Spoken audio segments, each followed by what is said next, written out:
오늘 사도행전 18장 브리스길라 아굴라라는 제목으로 말씀을 같이 나누겠습니다. 세계적인 전도자 빌리 그레함 목사님이 지난 수요일 날 하나님의 부르심을 받았습니다. 60년 동안 185개의 나라에서 무려 2억 1,500만 명에게 그리스도의 복음을 전하셨습니다. 빌리 그레함 목사님의 죽음은 우리 모두에게 너무나 안타까운 일이고, 또 빌리 그레함 목사님을 통해서 하나님께 부르심을 받고 하나님을 기쁘시게 섬기는 데에 헌신된 분들이 많이 계십니다. 한 사람의 순결한 삶은 또 다른 사람을 변화시키고 있습니다. 빌리 그레함 목사님을 보면서 성장했던 목사님 중에 미국의 세들백 교회의 릭 워렌 목사님이 계십니다. 목적이 이끄는 삶을 쓰셨던 릭 워렌 목사님이 빌리 그레함 목사님에 대해서 추모의 글을 하나 쓰셨어요. 내가 빌리에게서 배운 것이라는 칼럼을 쓰셨습니다. 할머니가 어려서부터 이 릭 워렌 목사님하고 같이 사셨는데, 할머니가 항상 릭 워렌 목사님에게 나는 두 사람을 위해서 기도한다고 말씀하셨어요. 한 사람은 빌리 그레함 목사님이고 한 사람은 너다. 그래서 릭 워렌 목사님은 그가 하나님 앞에 이 복음의 일꾼으로 또 목사로 부르심을 받게 된 가장 큰 세 가지가 할머니 기도, 그 다음에 매월 빌리 그레함 전도 센터에서 복음에 대한 잡지가 나왔는데 그 잡지를 정기적으로 읽고 큰 감동을 받았고, 또 매주 라디오를 통해서 들었던 빌리 그레함 목사님의 설교를 들으면서 릭 워렌 목사님이 하나님의 종으로 성장을 했습니다. 사람을 만날 때 사람이 변합니다. 무엇보다도 하나님이 우리에게 보내주신 내 인생의 사람을 만날 때 우리의 길이 열리고 하나님의 새로운 계획이 시작될 수 있습니다. 바울이 마게도냐 복음을 전하러 가기 전에 그는 하나님께서 이방인의 사도로 세우시기 위해서 하나님이 바울의 섭리의 사람들을 그에게 보내주셨어요. 그 사람들을 통해서 바울은 이방인의 사도로 세움을 받고 오늘까지 하나님의 복음을 위해서 그는 열정적으로 주님을 섬길 수 있었습니다. 스데반의 죽음으로부터 바울이 시작이 됩니다.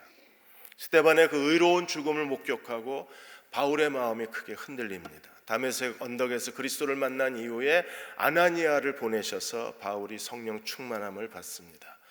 그리고 아라비아 반도에 가서 은밀한 그 삶을 살고 있었던 바울을 다시 은둔의 삶의 자리에서 사역의 자리, 안디옥 교회로 끌어낸 사람이 바나바였었어요. 바나바가 바울에게 사역의 기회를 주었습니다. 그리고 예루살렘 사도들에게 그의 회심에 대해서 변증을 해 주었습니다. 그리고 안디옥 교회가 파송할 때 바나바와 바울이 함께 선교 여행을 떠남으로 바울의 이방인 사역이 시작이 됐어요. 바나바와 바울이 크게 다투었습니다. 이 다툼 때문에 바나바는 새로운 사람을 얻습니다. 이방인 선교에 가장 적합했던 디모데와 실라를 얻게 되고, 그리고 누가복음과 사도행전을 기록한 누가를 그의 동역자로 삼게 됩니다. 만일에 누가를 만나지 못했으면 우리는 사도행전의 기록을 얻지 못했을 거예요. 그리고 바울이 어떻게 사역을 했는지 전혀 알 수가 없었을 겁니다. 그리고 오늘 사도행전 18장 고린도 사역에서 하나님은 바울에게 새로운 사람을 더해주고 계십니다. 바울의 마게도냐 사역은 대도시 중심이었습니다. 아테네 도시는 지식의 도시입니다. 그래서 거기서 철학이 시작이 되고 민주주의가 꽃을 피웠습니다. 물론 우상 숭배가 번성했던 도시였긴 했지만 당시에 유명한 3대 대학이 알렉산드리아, 그리고 다소, 에덴, 아테네, 이 아덴 세 대학이 가장 유명했었는데 그 중에 가장 유명한 대학이 아테네 대학입니다. 지금으로 하면 미국의 하버드 대학 정도로 많은 로마 제국의 수많은 그 젊은이들이 와서 공부하고 싶어하던 대학 중에 하나가 아덴입니다. 그래서 아덴은 지식의 도시였어요. 1만여 명의 사람들이 거합니다. 아가야의 수도는 고린도입니다. 고린도는 그 당시 로마 제국에서 가장 큰 번성하는 도시 중에 하나예요. 60만에서 75만의 사람이 살았습니다. 그리고 이제 19장에서 바울이 사역하게 될 아시아의 수도 에베소 도시도 한 50만의 사람이 살았습니다.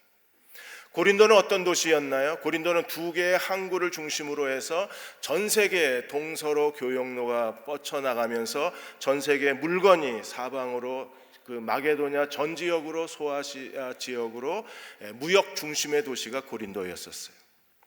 바울이 이렇게 무역 중심의 도시 고린도를 선택하게 된 것은 고린도의 이 무역로를 따라서 하나님의 복음이 주변 국가들로 계속해서 퍼져나가기를 기대했던 마음으로 고린도를 선택했을지 모릅니다. 그러나 고린도는 쉽지 않은 도시입니다. 우리가 이미 고린도 전후서를 공부해서 알았지만 고린도는요 정말 교만한 사람들이 살았던 도시입니다. 고린도는 부와 타락에 도덕적으로 타락한 도시였었어요. 무엇보다도 고린도 사람들은 우월감이 강했습니다. 한국의 이제 평창 올림픽이 오늘 끝나게 되는데 고대 로마 제국의 4대 메이저 대회가 있었어요.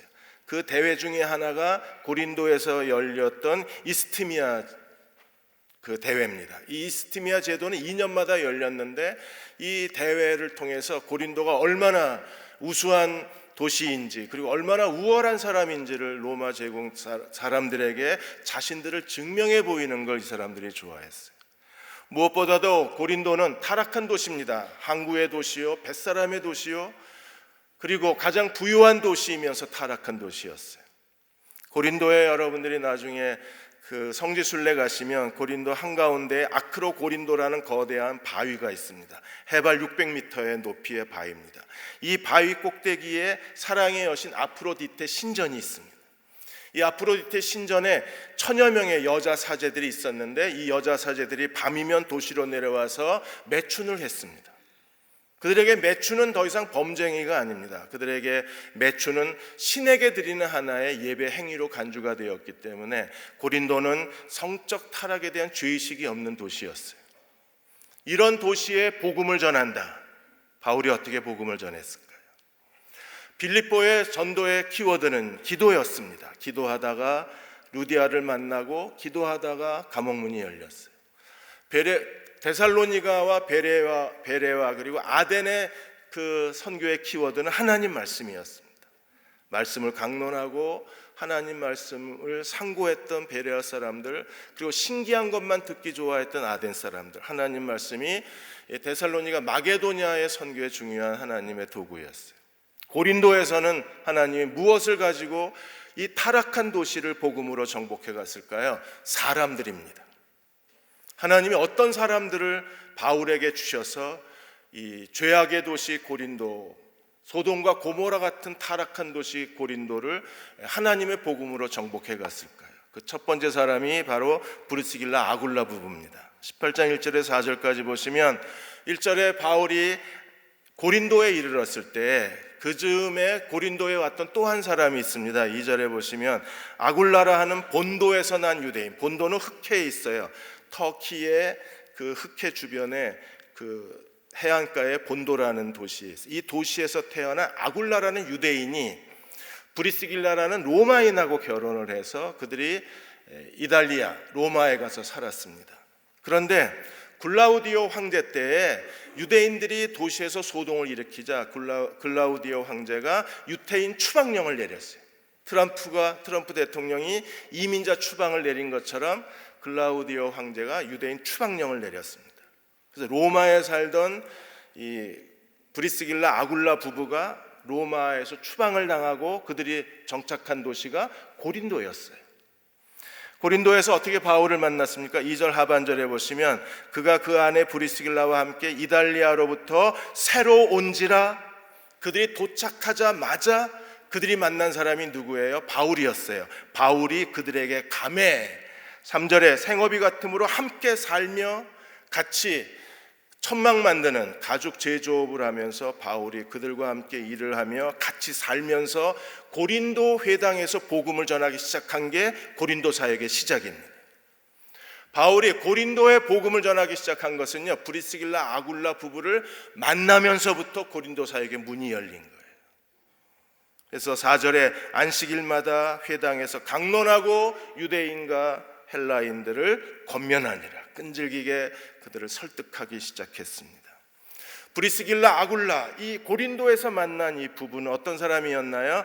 나중에 바울이 로마서 16장 3절 5절에서 이 부부에 대해서 이렇게 고백을 합니다. 너희는 그리스도 예수 안에서 나의 동역자인 브리스길라 아굴라에게 문안하라. 같은 직업을 가졌을 뿐 아니라 같은 믿음을 가졌고 그들은 같이 살면서 브리스길라 아굴라 부부는요, 바울의 동역자가 됩니다. 함께 하나님의 복음을 전하고 하나님 나라를 위해서 자신의 모든 걸 쏟아부었던 사람들이 브리스길라 아굴라 부부예요. 무엇보다도 4절에 이 부부는 어떤 사람들이었습니까? 내 목숨을 위해서, 바울을 위해서 자기 목숨이라도 내어놓았나니. 그들은 기꺼이 바울을 위해서 자기의 목숨까지 희생하기를 즐거워했던 사람들이 브리스길라 아굴라 부부입니다. 우리가 살면서 이런 사람들을 만난다면 우리가 얼마나 행복한 사람이 될까요? 우리가 사업하는 데 있어서, 어떤 프로젝트를 하는 데 있어서, 우리가 인생길을 걸어가는 데 있어서 이렇게 브리스길라 아굴라처럼 자기 목숨까지 주기를 즐거워하는 신실한 사람을 만난다면 그 사람은 아마 사람이 얻을 수 있는 것 중에 가장 큰 선물을 받은 사람일 거예요. 브리스길라 아굴라 부부는 바울만 기뻐했던 사람이 아닙니다. 나뿐 아니라 이방인의 모든 교회가 그들에게 감사하느니라. 모든 교회가 다 감사할 수 있었던 사람이 이 부부였습니다. 여러분도 어디를 가든지 모든 사람들이 다 감사할 수 있는 하나님의 사람들이 되시기를 축원합니다. 또 브리스길라 아굴라 부부는요, 5절에 보시면 자기 집에 있는 교회라 그랬어요. 그들은 가는 데마다 하나님의 복음을 위해서 기꺼이 동역자로 헌신했을 뿐 아니라 자기의 거주하는 집을 내 집에 있는 교회로 내어놓았어요. 로마에 있는 집을 내어놓았을 뿐 아니라 그들이 에베소에 있을 때 에베소에 있는 집도 내 집에 있는 교회로 내놓았어요. 고린도전서 16장 19절에 보시면 바울이 이 부부에 대해서 이렇게 설명합니다. 아시아의 교회들이 너희에게 문안하고 아굴라와 브리스길, 누가는 브리스길라라는 이름을 좋아했고 바울은 브리스가라는 이름을 좋아했어요. 그래서 브리스가와 그 집에 있는 교회가 주 안에서 너희에게 간절히 문안하고, 그들은 가는 곳마다 바울의 동역자가 되었고 가는 곳마다 자기 집을 교회로 내어놓아서 복음의 전진기지로 삼았던 것이 브리스길라 아굴라 부부입니다. 이 한 부부를 만난 것이 바울의 고린도 사역의 문을 크게 열어놓은 거예요. 하나님이 우리를 인도하실 때 하나님이 보내신 사람들을 만나야 합니다. 그 사람들을 만날 때 그 사람과의 만남을 통해서 하나님의 새로운 일이 시작되고 하나님의 새로운 계획이 시작이 되는 거예요. 빌리 그레이엄 목사님이 어떻게 그렇게 성경적 메시지를 가지고 직설적으로 짧은 그 하나님 말씀을 인용하면서 그렇게 많은 사람들을 주님께로 돌아오게 한 그의 설교의 힘이 어딨나? 윌리엄 마틴 교수가 라이스 대학의 교수가 빌리 그레이엄 목사님 전기를 쓰면서 그 헌신의 비밀에 대해서 조사를 했는데 어머니로부터 왔어요. 어머니가 어렸을 때 아이들 목욕을 시키면서 하나님 말씀을 암송하면서 목욕을 시켰습니다. 그리고 달력에 아이들이 눈높이에 맞게 성경 구절을 써놓고 어렸을 때부터 엄격하게 성경을 암송하면서 성장하게 했습니다. 그 하나님 말씀의 교육이 하나님 말씀 중심의 빌리 그레이엄 목사님의 설교를 만들어낸 거예요. 목사님은 설교할 때 수많은 성경을 인용하면서 죄인들에게 죄를 버리고 하나님께로 돌아오는 구원을 호소할 수 있었던 것은 그 어렸을 때 어머니의 영향이었어요. 평창 올림픽이 끝나갑니다. 한국에서 이번 올림픽을 통해서 스켈레톤의 황제가 태어났어요. 윤성빈 형제입니다. 윤성빈 형제가 워낙 그 신체적으로 뛰어난 조건을 갖추고 있었지만 이 스켈레톤을 통해서 그 황제로 등극할 수 있었던 것은 그가 고등학교 때 만난 김영태 선생님과의 만남이 결정적인 계기였어요. 김영태 선생님이 어느 날 한국 그 체육대학의 강광배 교수, 한국 썰매의 아버지로 불려지는 강광배 교수의 전화 한 통을 받습니다. 전화 한 통을 받으면서 썰매할 수 있는 아이가 없냐? 그때 김영태 교수가 질문을 합니다. 혹시 고등학생도 가능하냐? 고등학생도 괜찮다는 말에 그래서 추천한 게 윤성빈 형제입니다. 만일에 저 선생님을 못 만났으면 윤성빈 형제는 스켈레톤 황제로 우리 앞에 드러나지 않았을 거예요. 한국 정부가 의성에다가 컬링 연습장을 세웠습니다. 의성에 세웠습니다. 그래서 의성에서 고등학교를 다니던 자매들이 심심하니까 가서 연습을 하다가 그분들이 컬링 여자 대표팀이 된 겁니다. 모든 외신들이 이번 평창 올림픽의 가장 큰 이슈는 이 컬링 여자 대표팀이라고 말합니다.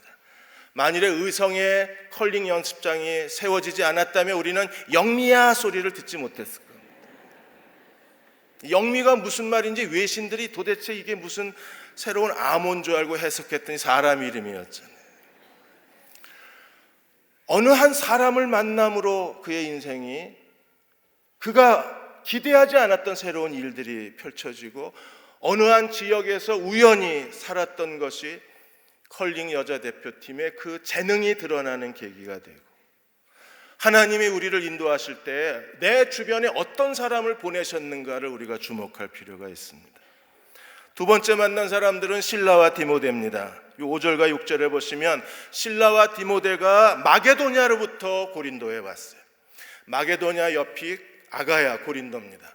이 마게도냐에 그들이 빌립보에 있다가 그리고 데살로니가에 있다가 다시 바울이 데살로니가에서 급하게 도망쳐 나오고 데살로니가 너무 궁금했습니다.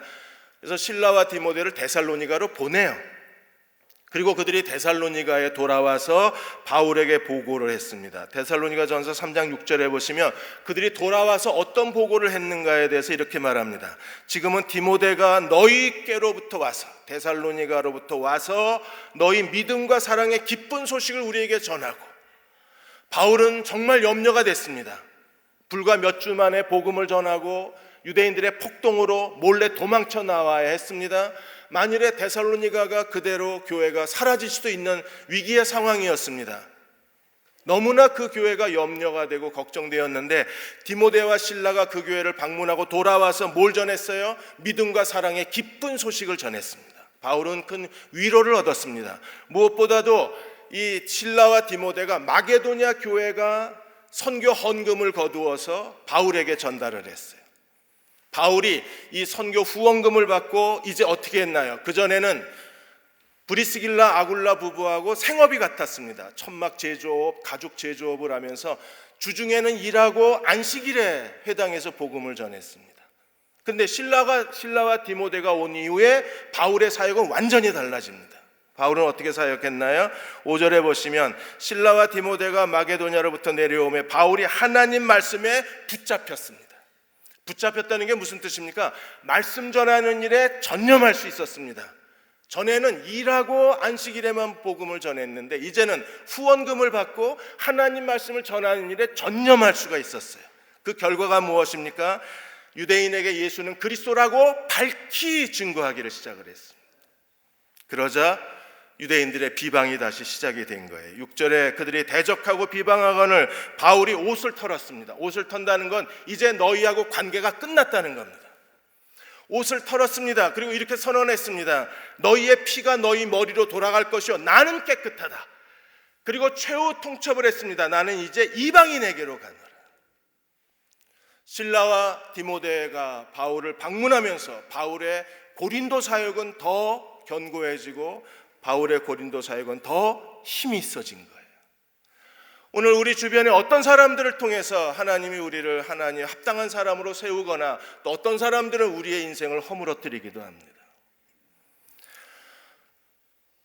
한경직 목사님이 그분이 하나님 앞에 이렇게 존경받는 목사님으로 세움을 받을 수 있었던 것은 그분의 성장하는 과정에서 한경직 목사님에게 아주 큰 도움을 주셨던 분들이 계셨습니다. 그분이 한 목사님이 항상 이분들을 잊지 않고 산다고 말씀을 하셨는데 평안남도 평원군 공동면에서 그 성장하셨을 때 태어나고 성장하셨을 때 그 진광학교 소학교를 다니셨는데 진광 소학교의 홍기두 선생님 그리고 마을에 있는 교회를 다녔습니다. 반작교회에서의 우용진 전도사님, 이분들이 하나님 말씀을 가리키고 나라 사랑과 하나님 사랑을 가리켰을 뿐 아니라 오산학교에 한경직 목사님을 보내서 공부하도록 도우셨던 분들이 이분들입니다. 학교 선생님하고 전도사님이 공부 다 마칠 때까지 두 분이 모든 학비를 다 지원한 거예요. 그리고 프린스턴 신학교를 공부하시고 한국에 돌아왔을 때 신일 제2교회 청빙했을 때 이 한경직 목사님을 청빙하고 그의 처음 목회를 잘 자리 잡아 주셨던 분이 신일 제2교회의 김기범 장로님이십니다. 장로님은 12년 동안 이 한경직 목사님 곁에 계시면서 목사로서의 가져야 될 인격의 모범을 보여주시고 사역의 길을 이끌어 주실 뿐 아니라 모든 사랑을 다해서 목사님 편에서 사역에 자리 잡게 도와주셨던 분이셨어요.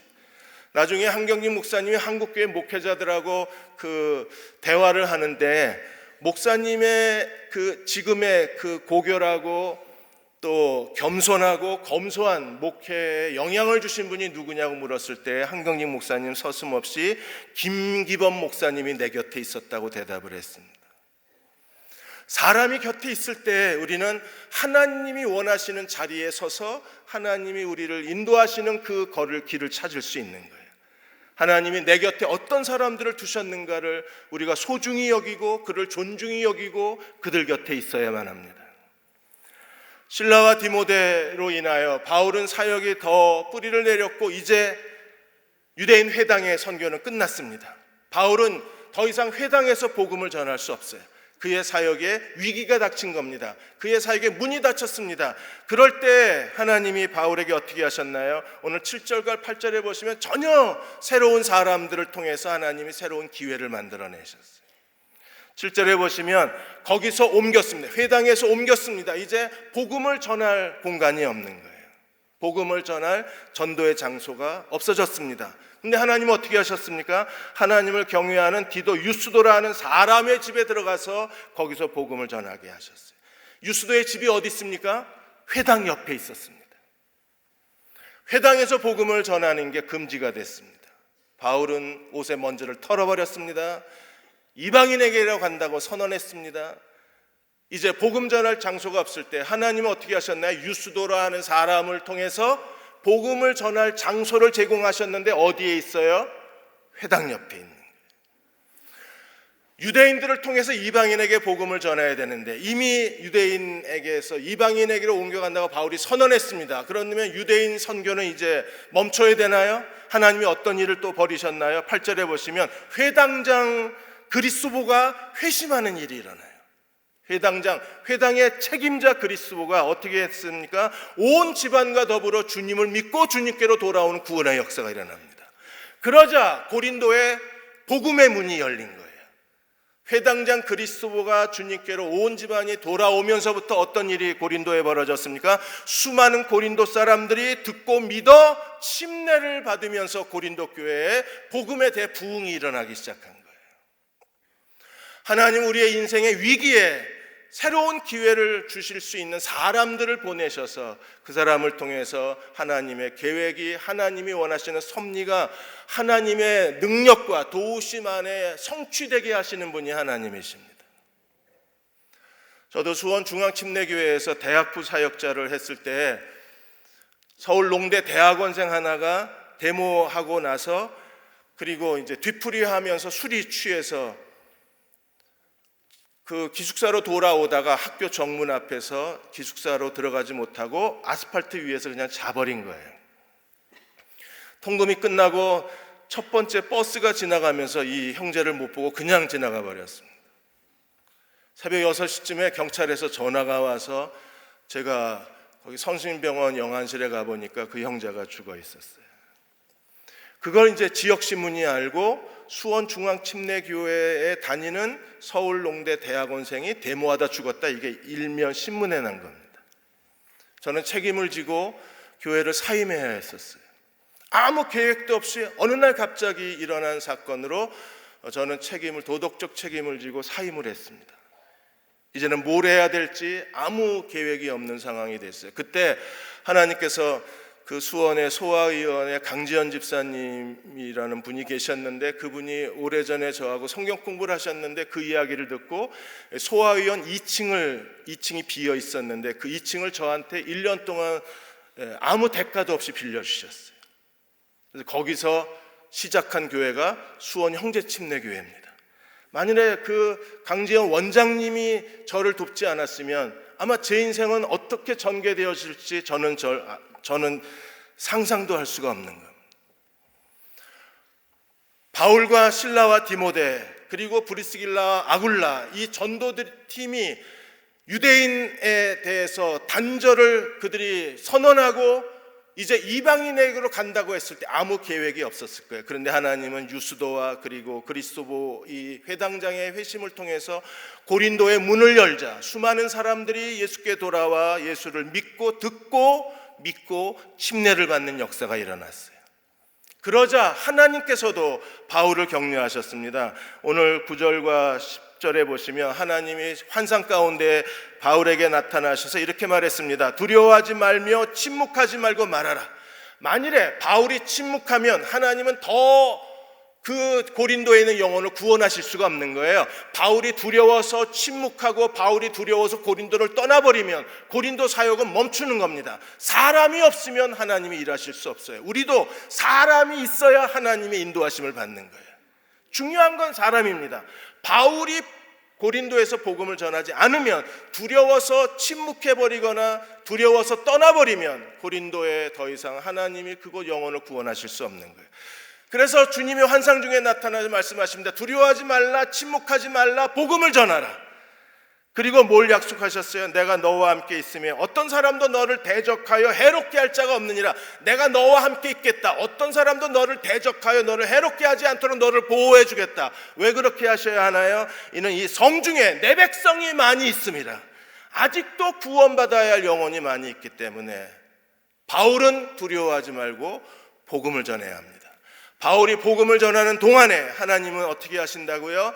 너를 대적하여 해롭게 할 자가 없도록 너를 보호해 주겠다고 약속해 주셨어요.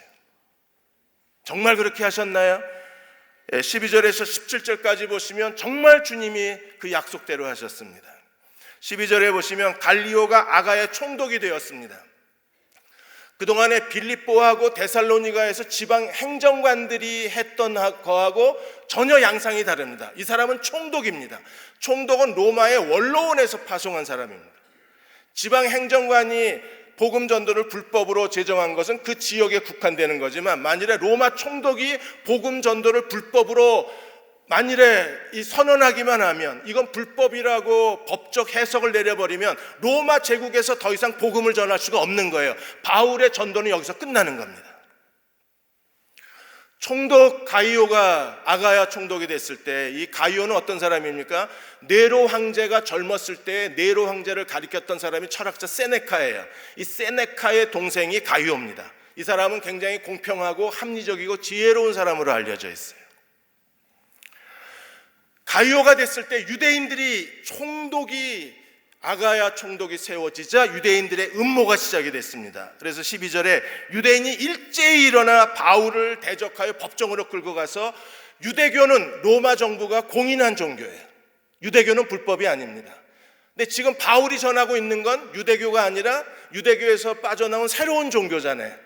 그러자 가이오에게 바울을 고발하는 겁니다. 로마가 공인한 유대교가 아니라 다른 종교를 전하고 있다고 로마의 법에 고소를 한 거예요. 만일에 가이오가 이걸 불법으로 판정하면 복음 전도는 끝납니다. 사도행전은 여기서 끝나요. 근데 하나님이 어떻게 하셨습니까? 가이오가 다른 종교를 전한다고 그 바울을 고소했을 때 바울이 변명하려고 하자 14절에 가이오가 이렇게 말합니다. 바울이 입을 열고자 할 때 갈리오가 유대인들에게 뭐라 그랬어요? 로마법을 어긴 거면 내가 재판하겠지만 너희 종교나 너희 언어나 너희 문화에 관한 것이면 난 재판하지 않겠다. 나는 그걸 재판하려고 재판장이 된 게 아니다. 그리고 유대인을 다 법정에서 쫓아내버렸어요. 그로 인하여 복음 전도가 이제 로마에서 합법적인 전도 행위가 된 거예요. 하나님 뭐라고 그러셨습니까? 아무도 너를 대적하여 너를 괴롭게 하지 해롭게 할 자가 없으리라. 그 약속대로 하나님 유대인들의 이 음모에 대해서 유대인들의 이 고소를 하나님이 지켜주셔서 가이오가 이제 총독의 이 법적 판정이 이제 로마 전역에서 복음을 전해도 그건 불법적인 행동이 안 되는 거예요. 환상을 보고 1년 6개월 동안 고린도에서 복음을 전했던 바울이 이제 가이오의 판결을 듣고 얼마를 더 지내면서 고린도에서 복음을 전할 수 있었습니다. 바울의 고린도 사역을 끝나고 이제 2차 전도 여행이 끝납니다. 그래서 바울은 이제 안디옥 교회에 가서 2차 전도 여행 보고서를 하기 위해서 고린도를 떠나요. 18절에 보시면 바울은 더 이상 더 여러 날 머물다가 형제들하고 작별하고 배 타고 수리아로 떠나갈 새 브리스길라와 아굴라가 함께 하더라 그랬어요. 브리스길라와 아굴라가 바울과 함께 에베소로 떠나게 되는데 이게 아주 결정적인 제3차 선교 여행에 절대적인 영향력을 미치게 됩니다. 그들이 바울이 아가야 아랫지방의 갱그리아에서 배 타기 전에 먼저 서원으로 머리를 잘랐어요.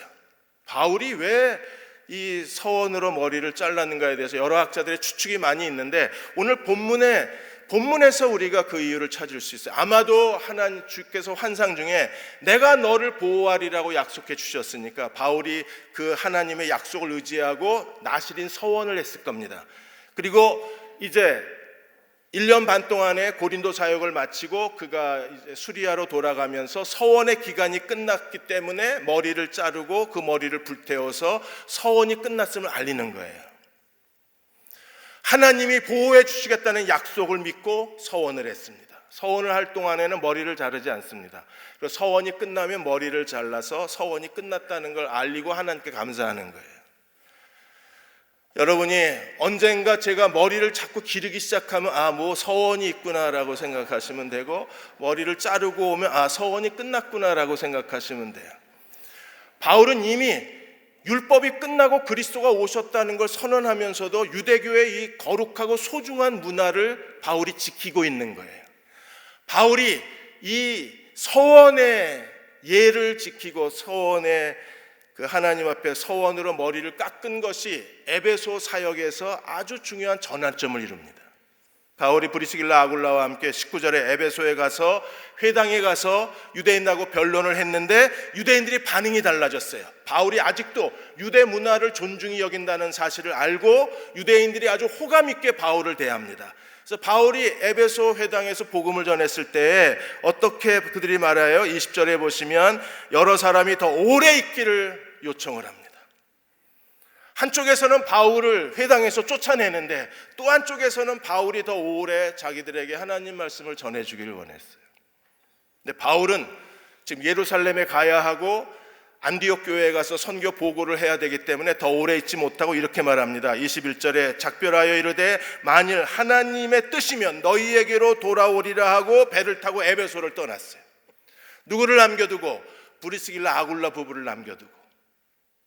브리스길라 아굴라 부부가 에베소에 머물면서 바울이 이제 19장에서 3차 선교 여행의 대부분을 에베소에서 사역을 하는데 에베소 사역의 기초를 마련한 사람들이 브리스길라 아굴라 부부입니다. 바울의 에베소 사역은 폭발적이었어요. 2년 동안에 두란노 서원에서 하나님 말씀을 가르쳤을 때 아시아에 있는 사람들이 다 주의 말씀을 들었습니다. 에베소 사역의 문은 활짝 열려 있었어요. 누가 그 문을 열어주었으며 누가 그 문을 준비했습니까? 에베소에 남겨진 브리스길라 아굴라 부부가 바울의 3차 선교를 준비하고 에베소 사역의 문을 열어준 사람입니다. 에베소 사역을 준비했을 뿐 아니라 더 중요한 일을 했는데 오늘 24절에서 28절까지 보시면 고린도 교회에 아볼로를 그리스도의 교사로 세워서 아볼로를 보낸 사람이 브리스길라 아굴라 부부입니다.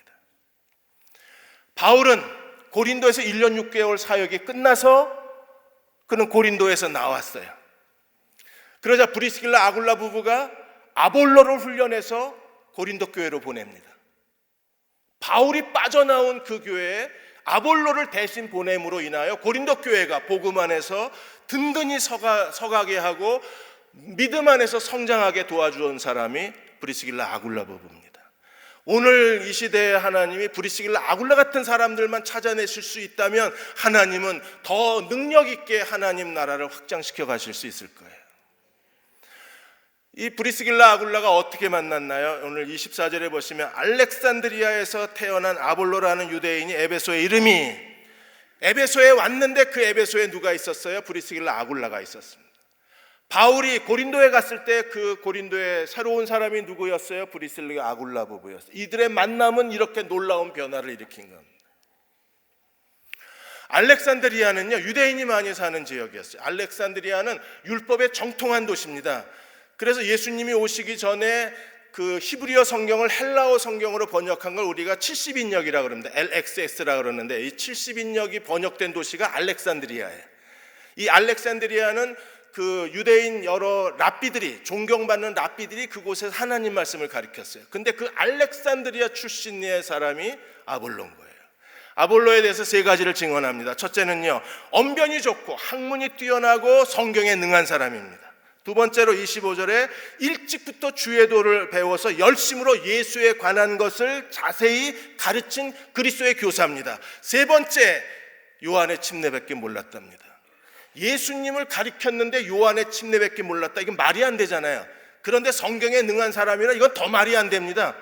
왜 이렇게 모순되는 표현을 했을까요? 성경에 능한 사람이고 예수에 관한 걸 자세히 가르쳤던 사람인데 요한의 침례밖에 몰랐다. 왜 그래요? 알긴 아는데 불완전하게 아는 겁니다. 여러분들이 로마서를 배워야 될 중요한 이유가 제대로 알아야 되기 때문에, 바울 아카데미 위원회가 앞으로 해야 될 중요한 일은 반쪽짜리가 아니라 완전한 복음, 완전한 지식을 세워주는 거예요. 여러분들이 이 바울 서신의 이 로마서와 에베소만 배우면 우리가 하나님의 복음에 대한 체계적 지식을 가질 수 있어요. 아볼로는 지금 절반의 지식만 갖고 있는 거예요. 그래서 브리스길라 아굴라가 어떻게 했습니까? 26절에 그가 회당에서 담대히 말하기 시작하거늘 반쪽 복음인데 담대하게 말했습니다. 무식한데 정말 뜨겁게 가르치고 있는 거예요. 그래서 브리스길라 아굴라가 어떻게 했어요? 그 아볼로를 무시한 게 아니라 브리스길라 아굴라가 듣고 데려다가 하나님의 도를 더 정확하게 풀어서 가르쳤습니다. F.F. 브루스 교수가 이런 말을 했습니다. 무시하는 건 쉽지만 보충해 주는 건 어렵다 그랬어요. 근데 브리스길라 아굴라는요, 아볼로가 뛰어난 성경교사니까, 그가 전하고 있는 복음이 절뚝발이 복음이니까 그에게 하나님 말씀을 정확하게 풀어 설명해 줬어요. 퍼스펙티브스 12주를 하는 이유가 어디 있습니까? 우리가 알고 있는 여러 가지 이 서로 일치되지 않는 지식을 한 번에 체계적인 지식으로 만들어줄 수 있는 게 퍼스펙티브스입니다.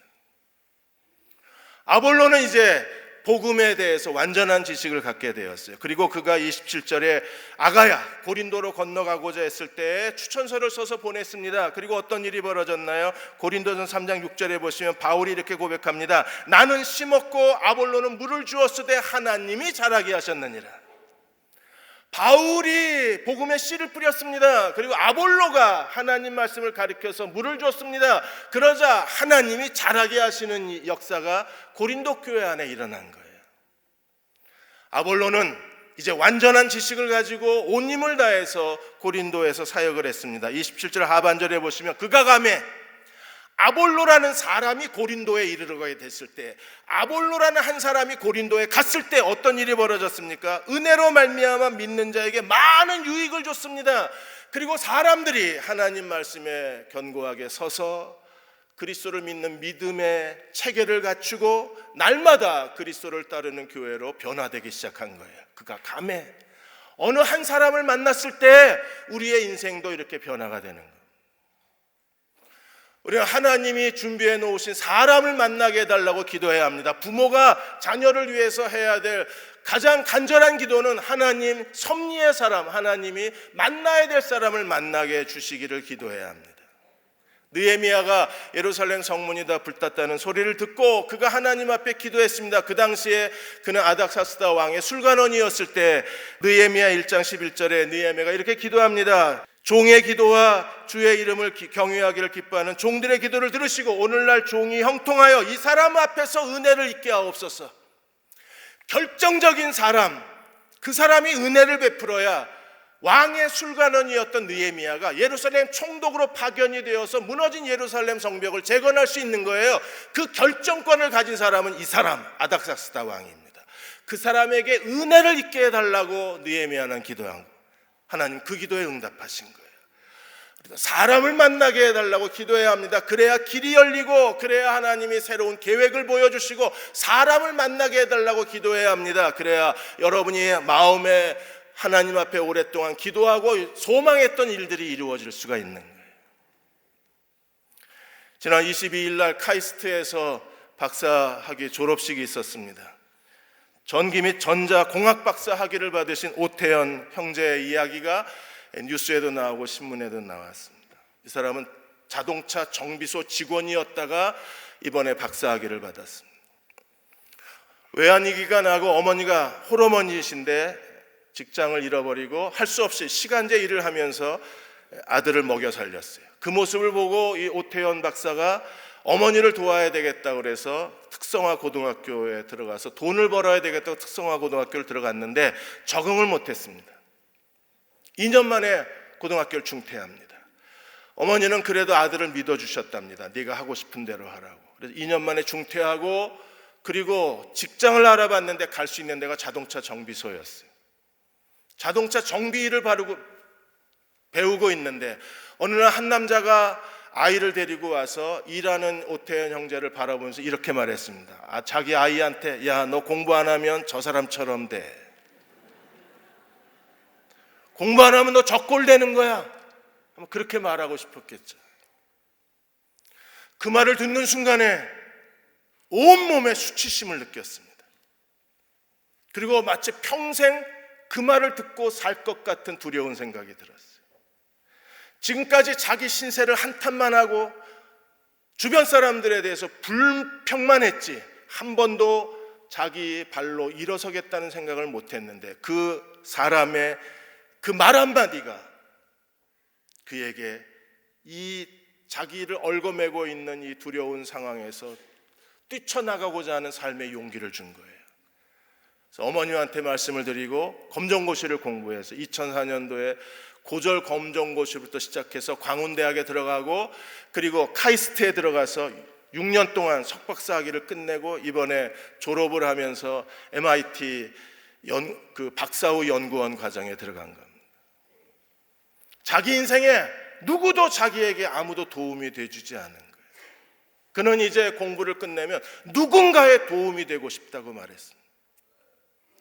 하나님은 어떤 분이십니까? 하나님은 우리 곁에 사람을 보내셔서 그를 통해서 우리의 새로운 길을 열어주시고 하나님의 계획을 보여주시고 새로운 우리의 도전을 이끌어내시는 분이 하나님이십니다.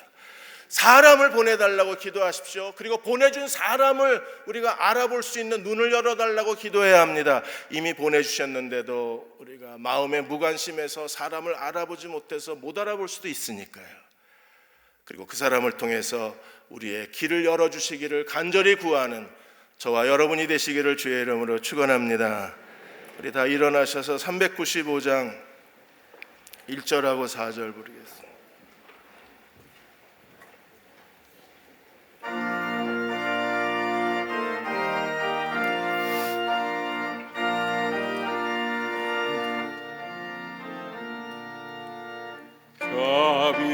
자비하신 예수여, 내가 사람 가운데 의지할 리 없으니 슬픈 자가 됩니다. 마음 심히 어두니 밝게 하여 주소서. 나를 보호하시고 항상 인도하소서. 거룩하신 구주여, 거룩하신 구주여, 하셨으니 어찌 감사하온지 말로 할 수 없도다. 주의 귀한 형상을 나도 있게 하시고 하늘나라 가서도 사랑하게 하소서.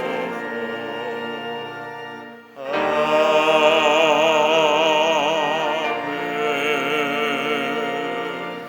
시간이 많이 지났습니다. 우리 잠시만 기도할 때 하나님 섭리의 사람을 보내어 주셔서 하나님의 새 일이 시작되게 하여 주옵소서. 섭리의 사람을 보내어 주셔서 아버지의 뜻이 이루어지게 하여 주옵소서. 섭리의 사람을 보내어 주셔서 내 사역의 문을 열어 주옵소서. 우리 잠시 동안 통성으로 기도하겠습니다. 아버지 하나님, 저희들에게 하나님이 사람을 보내어 주셔서 인도하여 주시고 사람을 보내어 주셔서 하나님 뜻을 알게 하여 주시고 사람을 보내어 주셔서 하나님의 도우심을 받게 하여 주옵소서. 아버지,